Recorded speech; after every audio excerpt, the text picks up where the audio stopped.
Assalamu alaikum and good morning, dear students. I hope you are fine. Welcome to your science class, and I am your science teacher, Ms. Nida Zamurad. Students, as you know that we were studying lesson number 3, elements and compounds, in which we were discussing about properties of compounds. Compounds are basically those substances which are made up of two or more elements, and different compounds have different properties, but all compounds have some general properties or some common properties which we were discussing. We discussed that compounds are formed by chemical reactions only.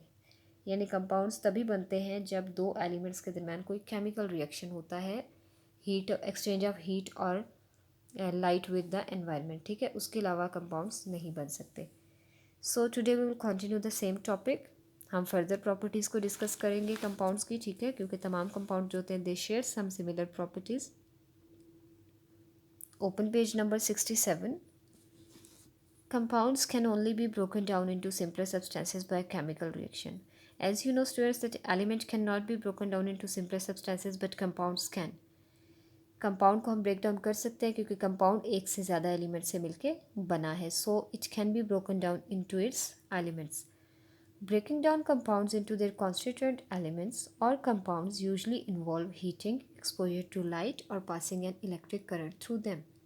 किसी भी compound को अगर उसके elements में break down करना है तो उसके लिए क्या ज़रूरी है, वो कब ब्रेक डाउन होता है. Usually it involves heating. ठीक है, या तो उसको आप हीट करते हैं या उसको लाइट से एक्सपोजर करवाते हैं उसका, या फिर उसमें से इलेक्ट्रिक करंट पास करते हैं.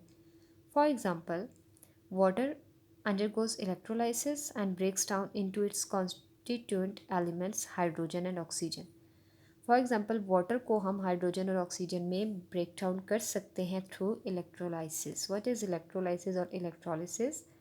Electro means electricity, lysis mean break down. Break down with the help of electricity. जब पानी में से इलेक्ट्रिक करंट गुजारा जाता है, so water is broken down into hydrogen and oxygen. So it's a chemical reaction. Another example is given. When the compound copper carbonate is heated, it breaks down or decomposes into a black solid copper oxide and a colorless gas carbon dioxide, which are both elements. ठीक है, ये देखिए copper oxide क्या होता है, copper carbonate क्या है. It is a compound. ये कॉपर ऑक्साइड और कार्बन डाइऑक्साइड से मिलके बना होता है. ठीक है, कॉपर कार्बोनेट जब इसको हीट किया जाता है तो कॉपर ऑक्साइड अलग हो जाता है ब्लैक सॉलिड की फॉर्म में. वो इसकी टेस्ट ट्यूब की बॉटम पे बैठ जाता है और एक कलरलेस गैस जो होती है वो रिलीज़ होती है, दैट इज़ कार्बन डाइऑक्साइड. ये प्रोड्यूस होती है. ये दोनों क्या है, इसके एलिमेंट्स हैं. So in this way you can break down a compound into its elements. ठीक है, कॉपर कार्बोनेट एक कंपाउंड है, इसको हमने हीट किया, कॉपर ऑक्साइड अलग हो गया और कार्बन डाइऑक्साइड अलग हो गई. इसकी इक्वेशन हम इस तरह से लिख सकते हैं, copper carbonate arrow copper oxide plus carbon dioxide, और ये हीट इंडिकेट कर रही है कि हीट की गैर मौजूदगी में ये नहीं हो सकता था. Third property of all compounds is a compound has properties which are different from the properties of its constituent elements. ठीक है, as you know students that a compound is made up of two or more elements. लेकिन क्या होता है कि जब दो या दो से ज़्यादा एलिमेंट्स के मिलने से एक कंपाउंड बन जाता है तो कंपाउंड की प्रॉपर्टीज़ उन एलिमेंट्स की प्रॉपर्टीज़ से डिफरेंट हो जाती हैं. ठीक है, उस पर फिज़िकल प्रॉपर्टीज़ भी आ जाती हैं और उसमें केमिकल प्रॉपर्टीज़ भी आ जाती हैं. फ़िज़िकल प्रॉपर्टी में उनकी अपीयरेंस, उनकी स्टेट, यानी कि वो सॉलिड है, लिक्विड है या गैस है, और ये सब चीज़ें आ जाती हैं. और केमिकल प्रॉपर्टीज़ में उसकी रिएक्टिविटी आ जाती है कि वो कितना रिएक्ट कर सकता है और किन किन चीज़ों के साथ रिएक्ट कर सकता है. सो कंपाउंड्स की प्रॉपर्टीज़ एलिमेंट्स की प्रॉपर्टीज़ से डिफरेंट होती हैं. For example, there are two elements sodium plus chlorine, they form sodium chloride. Equation would be written like this.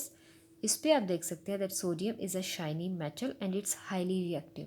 ठीक है, आप इनकी स्टेट्स देख सकते हैं, तीनों की डिफरेंट है. दोनों एलिमेंट्स हैं. इसकी फिजिकल स्टेट क्या है, इट्स सॉलिड. ठीक है, मेटल है, ये हाईली रिएक्टिव है.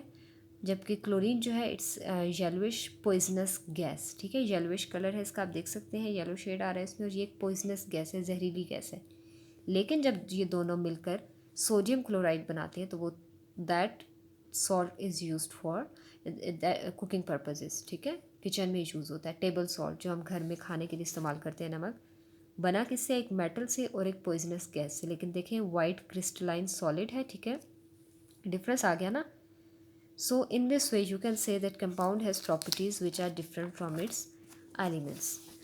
इसकी एक्सप्लेनेशन यही गिवन है that sodium combines with chlorine during a chemical reaction to form sodium chloride. ठीक है, सोडियम और क्लोरीन कंबाइन होकर क्या बनाते हैं, सोडियम क्लोराइड बनाते हैं। आप इनके अपीयरेंस और फिजिकल स्टेट देखें तो डिफरेंट है तीनों की। कॉमन सॉल्ट या सोडियम क्लोराइड जो है that is white crystalline solid at room temperature. ठीक है, ये देखिए, जबकि सोडियम जो है क्या है, ये एक शाइनी मेटल है दैट इज़ हाईली रिएक्टिव और ये भी सॉलिड है रूम टेम्परेचर पे। जबकि क्लोरीन जो है that is greenish yellow and poisonous gas. इसीलिए क्या है कि इनकी प्रॉपर्टीज़ जो हैं आप देख सकते हैं, in this way you can से that their properties are different from the compound they form. Next property क्या होती है कंपाउंड्स की, the different elements in a compound are joint together in a fix proportion by mass. ठीक है, जब different elements combine होकर compounds बनाते हैं तो ऐसा नहीं होता कि वो रैंडमली कंबाइन होते हैं, बल्कि उनकी कुछ फिक्स प्रोपोर्शन होती है जिससे वो कंबाइन करते हैं। वो रेशो हमेशा मेंटेन रखी जाती है। For example, you know that water is formed by hydrogen and oxygen. In the formation of water, 1 gram of hydrogen combines with 8 gram of oxygen to form 9 grams of water. ठीक है, 1 gram hydrogen 8 gram oxygen के साथ combine होता है तो क्या बनता है, 9 ग्राम वाटर। ठीक है, ये देखिए 1 gram hydrogen plus 8 gram oxygen, यानी कि जो इनकी रेशो होती है हाइड्रोजन और ऑक्सीजन की, वो कितनी होती है, 1:8। ओके, अगर हम इस तरह से देखा जाए तो 5 gram of hydrogen will combine with 40 grams of oxygen to form 45 gram of water. ठीक है, क्या होगा, 5 ग्राम हाइड्रोजन कंबाइन होगी 40 ग्राम ऑफ ऑक्सीजन से और वाटर कितना बनेगा, 45 ग्राम। अगर you have 5 gram of hydrogen and 50 gram of oxygen तो भी कितना वाटर बनेगा, तो भी वाटर जो बनेगा दैट विल 45 ग्राम। क्यों, क्योंकि there is not enough hydrogen to combine with the excess oxygen. जो एक्स्ट्रा ऑक्सीजन है यहाँ पर हमने बात की कि 5 ग्राम हाइड्रोजन कंबाइन होता है 40 ग्राम ऑफ ऑक्सीजन के साथ, but if you have 5 gram of hydrogen and 50 gram of oxygen, आपके पास 10% ऑक्सीजन एक्स्ट्रा है, तो भी water will be formed 45 gram.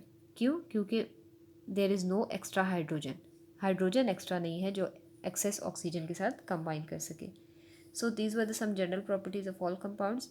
Formation of compounds हम इंशाल्लाह नेक्स्ट लेक्चर में करेंगे। अल्लाह हाफिज़।